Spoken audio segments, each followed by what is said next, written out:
I'm Mailspin, the Galilean in sunny Galilee here. I'm reading the true prophet, Hebrew prophet, Isaiah chapter 60 verse 18, and it talks about no longer will violence be heard in your land. No more will there be ruin or destruction within your borders, but you will call your walls salvation and your gates praise. And I'm telling you what though, I look on the news and I see like an increase of violence. I see, not only the rockets that hit us recently. You remember how many rockets, and it feels like this is not the first time, but I see in Judea and Samaria attacks, in Jerusalem attacks, in Tel Aviv attacks, in June 278 terrorist attacks, 5 people murdered, 32 injured, the 5 stabbings by violent extremist Muslims. I know just in recent months you have 14 Israelis murdered, and really terrorist attacks increasing in Hawara. You have in Tel Aviv that attack that happened.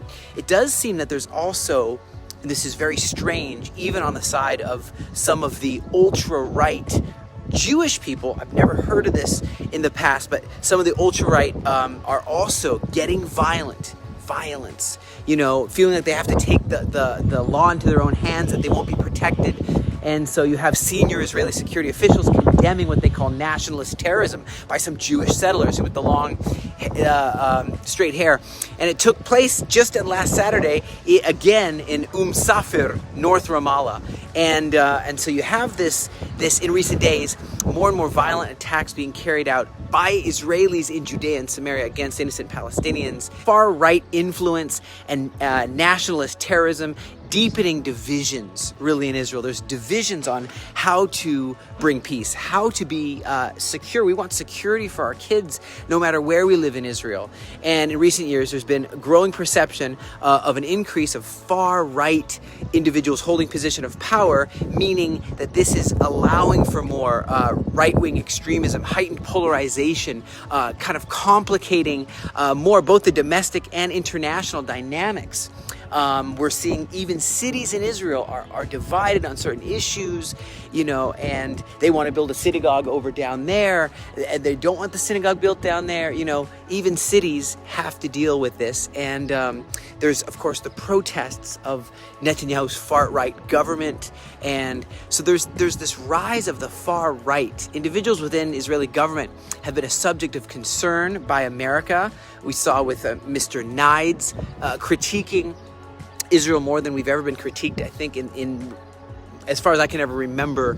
And so you have, this desire not to implement policies which will advance Israeli settling the promised land. But then you got to temper that also with the Bible, where it says, hey, you should settle the land. You should settle the promised land. It's the promised land given.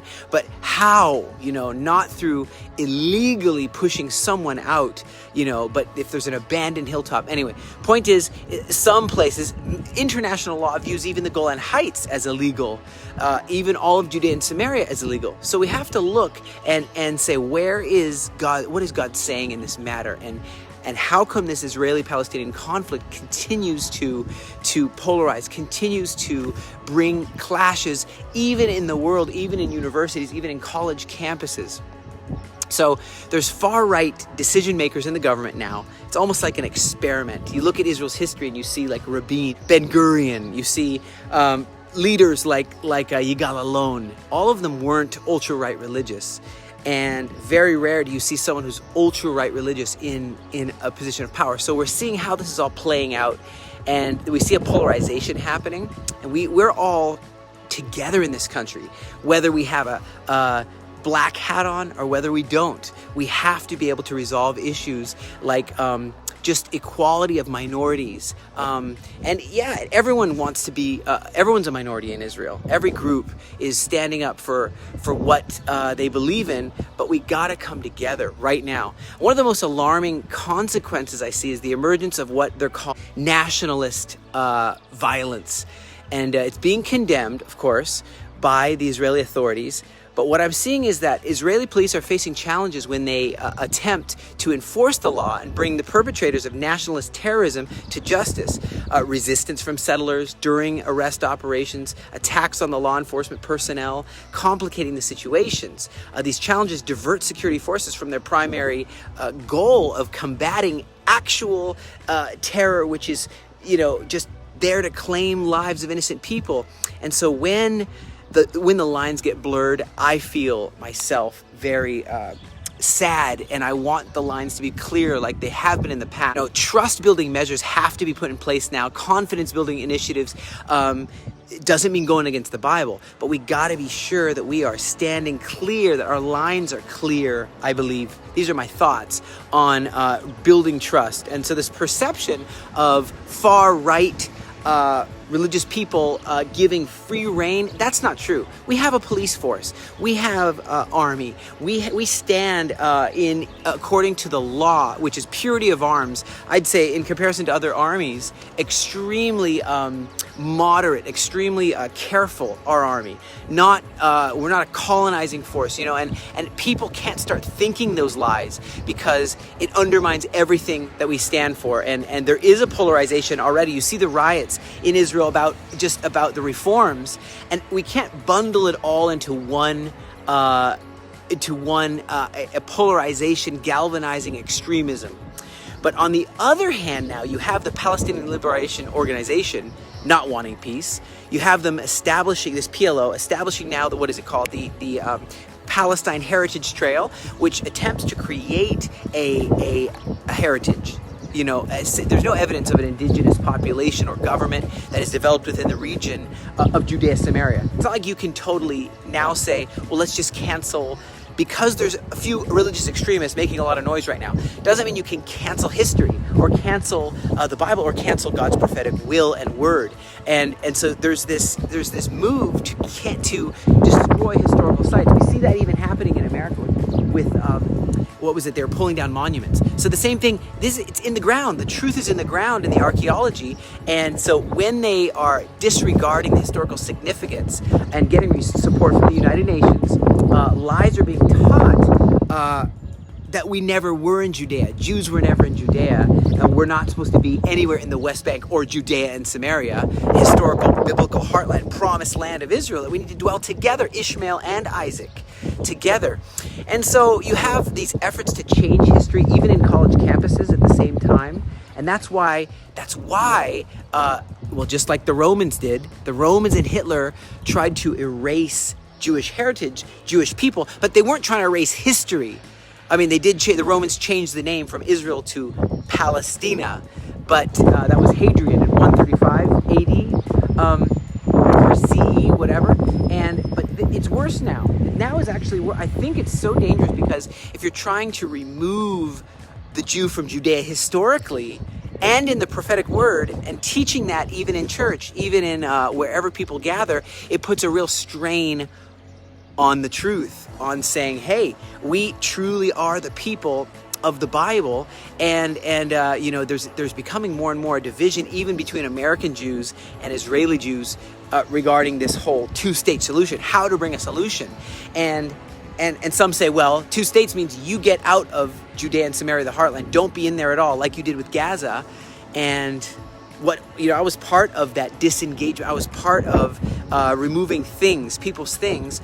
Very sad to even have done that, but removing people's things from Gaza, Jewish people's things, and they had already left. We were able to get their stuff out. And what did that do? 2005, what did that do? Did that bring peace? So this BDS movement, which is boycott, divest, sanction parts of Jerusalem even, and divide, is that really going to be the answer? I'll tell you, it's not.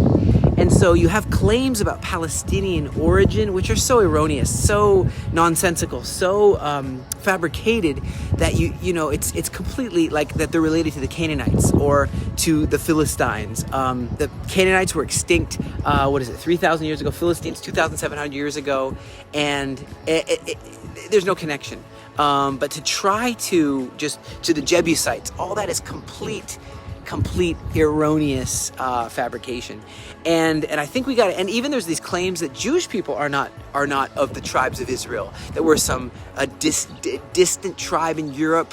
That's another fabrication. That's not who we are as a nation, and it's so easily proven. You just look at the Y DNA marker with the name Cohen. That's the priestly line. It's clear. The J marker. It's in DNA. It's in history. It's in archaeology. The truth is there. The truth is out there. It's not hidden. leave aside for a minute all conflicts, all struggles, and just focus on world heritage truth. Truth for you, truth for me. Biblical truth. I mean, look at the ivory palace of Israeli King Ahab, right? The name was changed to Sebastian. Don't you want to know more about what happened there? What about Joshua's altar on Mount Ebal, right? We got to be able to go there to dig up the truth and see those kosher animal bones that were there. It's not a Canaanite altar. See the truth. Hey, what about the crossing point above the Dead Sea in Gilgal, where the children of Israel came into the promised land? Giants falling. The Samaritan woman. What about the well of Jacob, that he bought land there in Sychar? You remember where the Samaritan woman met Yeshua, Jesus? That whole story, it's got to be protected. You remember the rich history of Jacob, right? The father of Israel. And he's buying this land called Shechem. Shechem, it means shoulder, right? And then, of course, the Romans changed the name to Neapolis, Nablus. But it's not new place. It's not a new place. It was a place that Jacob owned. And that's where his well is. What about where Abraham, Isaac, and Jacob are buried? Not too far away in Machpelah, the tomb of Mach, in that field that Abraham bought, right? Do you remember the story of the old age of Caleb and Joshua, and he goes to Hebron? These are also very, very important to all of the heritage of truth. And you have groups, though, like the CAIR, Council on American Islamic Relations. They're standing against Israel while saying they're actually fighting anti-Semitism, and labeling Israel as illegitimate, that it shouldn't exist, it shouldn't be there, it shouldn't. It's almost like worse than Nazi time. It's almost worse than the Romans, because it's trying to erase history. It's trying to time machine. And so you have all this happening at once. And I'm just saying we need to come together right now and say, we stand for truth, number one. We stand for truth. And if the truth is also that some settlers are getting out of hand and taking the law into their hands, well, I stand for that truth too. And they need to not do that. They need to let the security forces work. We know who are terrorists. I'm a master sergeant. We know who a terrorist is. You can't go and label someone a terrorist and just say they're a terrorist. I'm going to fight them. I'm going to burn their car. I saw some cars burnt. That's wrong. We're not going to let the lines get blurred. We are going to stand up for truth historically. We're going to stand up for truth. We're going to stand for biblical truth, and we are going to stand together. And that's why we need to come together first in prayer. And that's what we want to offer you guys, to come join us in prayer. We have a 24/7 prayer. Write me in the comments. I'll send you the link. 24/7 prayer for the peace. Prayer for God's will to be done. We serve the Prince of Peace. And will you join us in prayer? Will you join us in coming to the land? Seeing for yourself, because the news is just, even universities, even some churches, even economics. What is this boycott? What are you going to boycott half a part of Jerusalem? You're going to boycott the promised land? You know, we got to stand up for truth. And things that are not working is lies. That is not bringing anything good. So let's stand together for God's best plan. And I want to read one more time Isaiah. Let's just read Isaiah, what I read at the beginning. Isaiah chapter 60, verse 18. No longer will violence be heard in your land, nor ruin or destruction within your borders, but you will call your walls salvation and your gates praise. God bless you from the Galilee.